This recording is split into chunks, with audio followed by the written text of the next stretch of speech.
Assalamualaikum warahmatullahi wabarakatuh. Perkenalkan, nama saya Nur Salsabila dari kelas HIA Angkatan 2018. Sebagai tugas mata kuliah isu-isu global, saat ini saya akan menjelaskan kelanjutan dari penjelasan saya di video sebelumnya tentang isu kebakaran hutan dan lahan di Kecamatan Samboja, Kabupaten Kutai Kartanegara, Provinsi Kalimantan Timur. Isu ini tergolong dalam non-traditional security yang terdiri dari environmental security yang menyasar pada ancaman akibat perubahan lingkungan, dan health security menyasarkan pada dampak dari adanya isu tersebut terhadap kesehatan yang mempengaruhi human basic needs, yaitu physiological needs dan safety needs. Seperti yang diketahui, hutan di Indonesia, khususnya Kalimantan, sangat dikenal sebagai paru-paru dunia.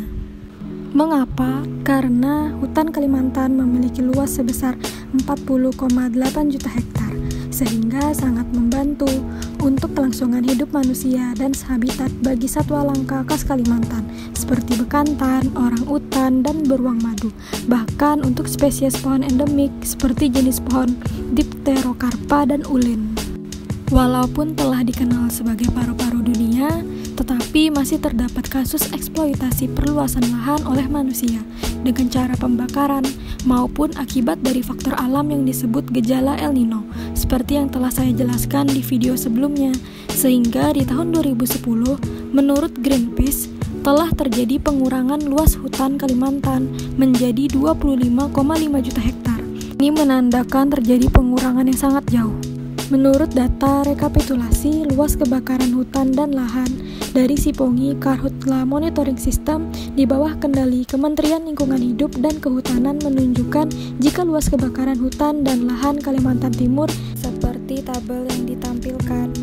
Sekalipun isu ini tidak sebanyak di Kalimantan Barat dan Kalimantan Tengah, tetapi isu ini tetap perlu untuk diupayakan. Untuk di Kalimantan Timur, isu ini sering terjadi di Kecamatan Samboja, Kabupaten Kutai Kartanegara, khususnya terjadi beberapa kali pada kawasan konservasi Borneo Orangutan Survival Foundation atau BOSF Samboja Lestari yang mengelola sebesar 1.800 hektar. Bahkan dalam surat kabar Kompas disebutkan pada tanggal 23-24 September di tahun 2014, kobaran api menghabiskan 100 hektar dengan jarak waktu 14 jam, mematikan lebih dari 2.000 pohon yang berumur 10-15 tahun.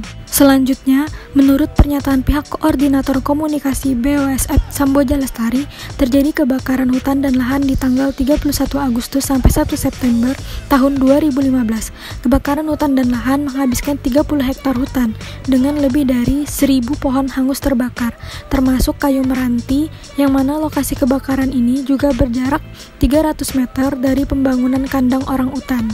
Lalu pada tanggal 23-25 September tahun 2015 terjadi lagi kebakaran hutan dan lahan yang menghabiskan 200 hektar. Diperkirakan 80.000 pohon terbakar seperti pohon meranti, pohon paharu, pohon bengkirai, dan berbagai pohon buah seperti nangka, di mana rata-rata pohon yang terbakar tersebut berusia 10-15 tahun.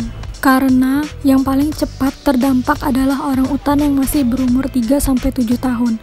Pihak BOSF Samboja Lestari juga merawat 58 beruang madu titipan Balai Konservasi Sumber Daya Alam. Hal ini terjadi karena di tahun 2015 di Kabupaten Kutai Kartanegara terdapat sebanyak 3.487 titik api. Sesuai pernyataan Kepala Greenpeace Indonesia, bahkan di tahun 2019 menurut data Greenpeace mengungkapkan bahwa ditemukan sekitar 105 titik api. Dari sumber berita BBC menyatakan di tahun 2015 yang terdampak kebakaran hutan dan lahan sebanyak 200 orangutan.